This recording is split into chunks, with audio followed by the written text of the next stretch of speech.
Hello, and welcome back to the Grindhouse.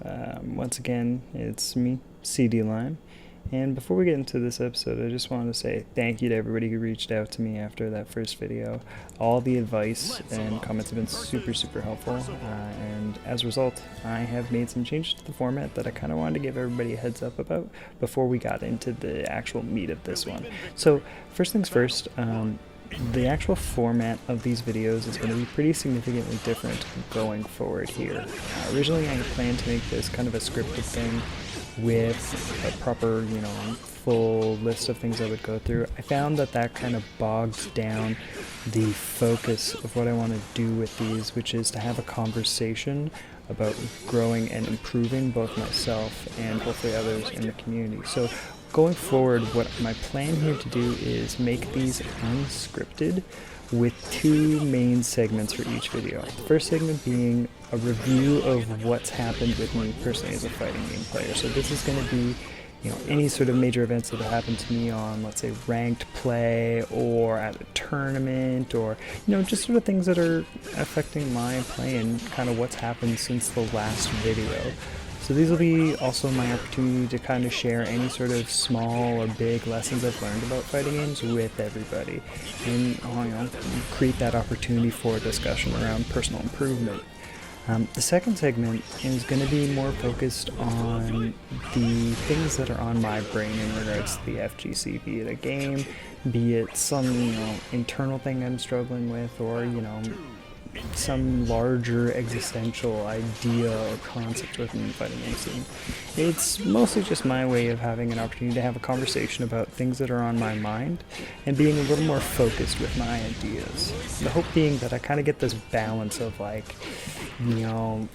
pseudo fighting game blog / update in the first half with more well thought out and kind of flowing conversations about topics in the back half. That said, I'm not married to this concept either. While I'm really excited about trying this thing out, I'm not opposed to any sort of updates or changes. I'd like to think for the next couple episodes this is how I'm going to go, but as time goes on, if I get some more and more feedback and that kind of points me in a different direction, I'm going to take it there. Part of the idea of this series is not only for me to improve as a fighting game player, but also as a video producer and editor. So bear with me here as I kind of find my footing with this, and obviously if you have any sort of advice or comments, please let me know, because they are still very much appreciated. Anyway, let's get into today's episode. So first things first, I just kind of want to talk about where my game and where my, feelings on Granblue have come from since the last video. So in the last video I mentioned that I had dropped down to A1 and was playing a lot of Granblue ranked and ended up, kind of sticking around there. Since then, I've actually grinded a lot more ranked and ended up in the SS rank. So I'm super proud of that. I didn't even think it'd be something I could accomplish realistically in such a short amount of time, but I think over the last little while the game has really clicked with me, and I've been able to dedicate a lot more time to just kind of testing and working around matchups and really focusing in on learning the game and studying it properly, and I think it's really starting to pay dividends for me at this point. I've had a lot of conversations with friends in my local Discord dedicated to Granblue, just kind of talking about matchups that we find problematic and or things we don't understand or just are getting frustrated with, and I think having that support system has been super helpful in just bettering my own studies and bettering my own progression with those matchups. So I think that has been an insanely useful tool for me, and it's something I hope even in these times where we can't necessarily be meeting up with people, Discords are an excellent spot to kind of congregate with friends and bounce ideas off of each other. Twitter is another great spot too, right? If you've got a solid Twitter presence or you follow the right people, there's a lot of discussions going on about that stuff. But that ability to stay connected with people and have those conversations has been super helpful, and I've just been pushing and grinding up until today. Reason being I've kind of slowed down on the ranked grind and matches is our new patch is coming up. So They announced a little at the time, I think it was when the Zoe trailer dropped, that they would be doing a full character rebalance, and then we got that mini buff patch for a handful of characters, you know, Percy, Vasaraga, Zeta, leave a little bit to Lauren, and a little bit to, I think, Mera got some stuff too. Anyways, there was that smaller patch kind of as like a preamble to the full patch, and we got Jita and Sora's along with it too, and, you know, between all that stuff that's come out, we've been kind of given a good idea of what to expect with this patch. I know the dev team too has mentioned that they're looking at plus on block close ends for the top tiers, as well as I know they were talking about the weird properties with Lance's EX Fireball. And so obviously, you know, they want to make it clear that this is going to be a big patch, like their game's first big balance update. And I don't know about you guys, but anytime I've had any sort of big update on the horizon, I've always gotten this weird anxiety. Whenever, especially with Arxis games, where it feels like sometimes the balance patches can swing a little, let's say, extreme, it gets just, you get anxious, you know, like, while in previous games where I would play like May or Raven, looking at a upcoming patch for gear was like, oh god, how are they gonna, you know, how are they gonna ruin my character this way or that way? And even if I think for the most part I got off lucky with those characters, there was just this like, yeah, it's just a stress thinking about, oh god, you know, are they gonna dumpster my character? Are they gonna make my character crazy? Are they gonna totally change how my character plays, right? And as we've gotten closer to this Grand Blue patch, those feelings have just felt like so intensified for me. I think a large part of that is because I know the character I play right now is definitely gonna be on that chopping block. Lance, I think, you know, depending on who you ask, is going to be top 3, probably top 1 in the game for most people. And in a lot of ways, that's due to a kit that is honestly overtuned.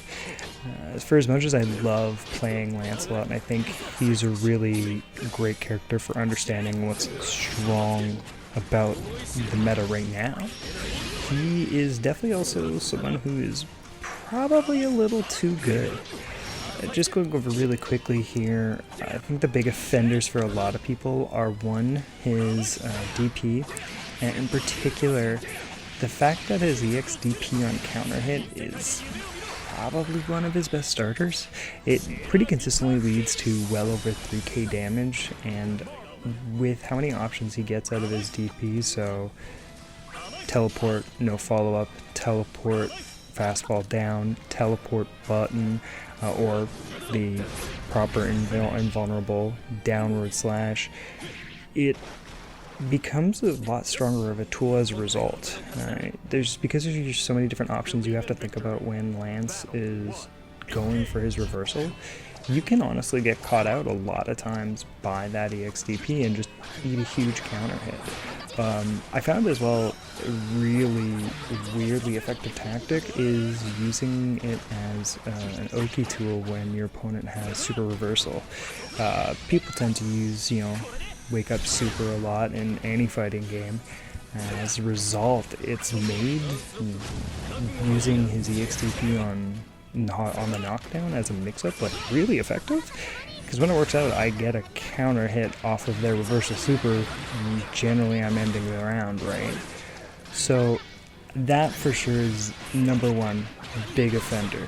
Number 2, and this one they've talked about, is the close ends.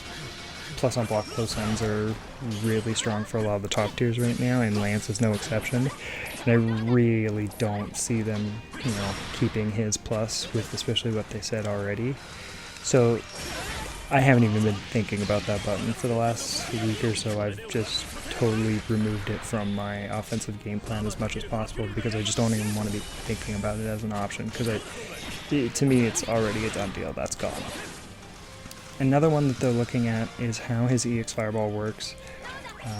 And this one is a little stranger, and I think it's going to be more of just a tweaking as opposed to a proper nerf. But as it is right now, when Lancelot's fireball becomes active. If you hit him, it stays active. So if he does his EX fireball and you jab him, but he has just enough time to get the fireball actually out there properly, you're going to be eating that EX fireball, and a lot of times that means Lancelot's getting a combo for you punishing him. So they haven't said exactly how they're going to be tweaking this one. My guess is that all the fireballs, especially EX fireball, are going to go away on hit. This is pretty standard. When I think about changes like this, I particularly think about Sentinel Drones Assist from Vanilla Marvel 3 to UMVC 3. Where in Vanilla Marvel 3, if they were out, they were coming out, couldn't do anything about it. Whereas in Ultimate, the way they changed them is that if you hit Sentinel the assist, then the drones would go away. So my suspicion is it's going to be something similar to that. Lastly, the last big one. Now, I'm not going to say this is everything. Lance has a lot of really strong tools, but in my mind, this is the last really big one that I think they're going to be targeting, and that's his 6-6, and it's particularly his 6-6H, so EX stab. That move might be his best tool. If you've ever seen any Lancelot play, and which if you play this game pretty actively, you probably have, Lance is really like this, and it's for good reason. So, one, it's fast. It's just like, for something with the range that it has, the startup is like near instant. Two, it's huge. The distance it covers is about 75% screen, and that does leave you with about 25% screen space that the move will whiff on. But realistically, with how fast Lance is overall, there's not really going to be a lot of situations where he isn't going to have EX stab as a threat. Now, the other two things that are really critical with EX stab at this moment in time is, one, if he's doing it at max range on block, the move is either unpunishable or he's plus on block. This is pretty standard for a lot of moves like this, but it doesn't mean it's any less effective as a result. When you have a move like that that can be safe, it means that his neutral just gets so much more threatening because he's not only scary up close where his buttons are the strongest, his specials allow for him to just constantly close the distance super easily, and it makes stuff like matchups like Fairy in particular, but a lot of matchups fall for this problem too, where they just can't effectively run their game plan because he gets in and he's probably going to be safe.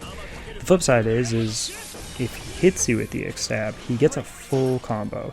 So right now, most people outside of specific situations are doing 5H into Rekka, which isn't, like, it's not a super impressive sounding combo at face value, but when it does 3,000 damage, and it corner carries super hard, and it's still soft knockdown, so he can follow up for, keeping the pressure on, it easily makes it one of the strongest tools in the game. Not even Cat and Grand can compete with him in this sense because their equivalents to his 6-6H don't get the full combo, right? Like EX Tims with Bran, if it's in the corner, if it's close to the corner, yeah, sure, he gets the wall bounce, but mid-screen, he doesn't get anything really outside of knockdown.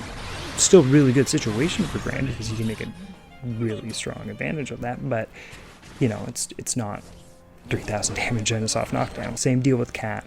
Catalina definitely has some situations where she can get a combo, but they're going to be super spacing dependent, and you're going to have to be pretty good about your confirms to make the most of that. So right now Lance is really strong.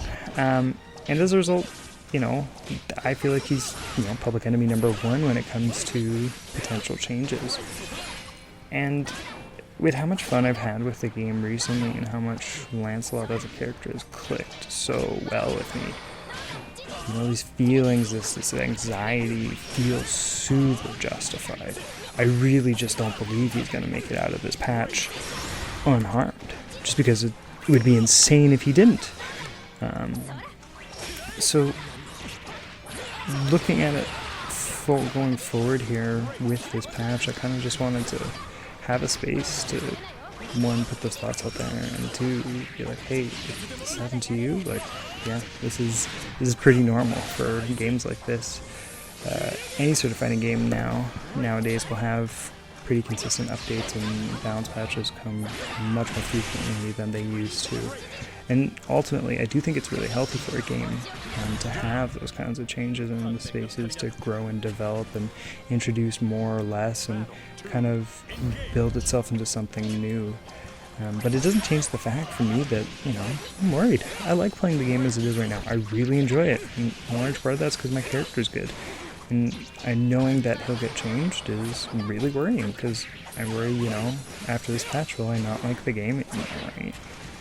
And while I don't think I will stop playing the game after a single patch, it's a solid enough experience that I really can't see that happening.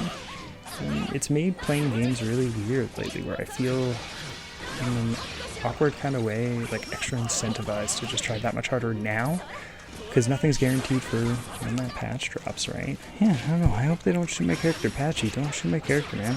Don't shoot Lance. Still want him to be good. You know, maybe tone down. We don't. EXDP on camp, maybe it doesn't need a combo. You know, like maybe EXStab needs a little bit of tweaking, but you know, I just hope that his core game plan still functions and operates in a way that it does similarly to right now, because I think as a character, Lance is exactly as he should be, but like I mentioned before, just that little touch overtuned. If you guys are feeling the same way, shout out in the comments. I want to know if anybody else is kind of gets those jitters, or, you know, are you planning on getting a sub ready? I know for me personally too, I'm looking at Zoe as a potential backup if all things go worst case scenario. Or Zeta looks interesting too.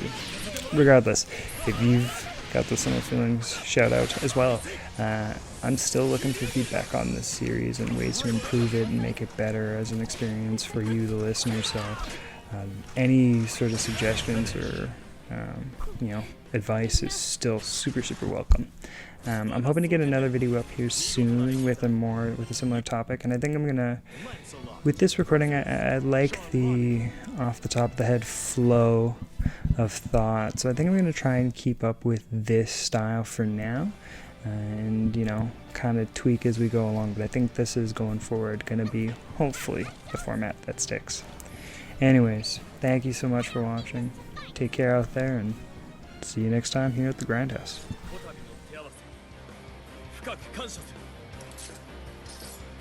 Believe in victory.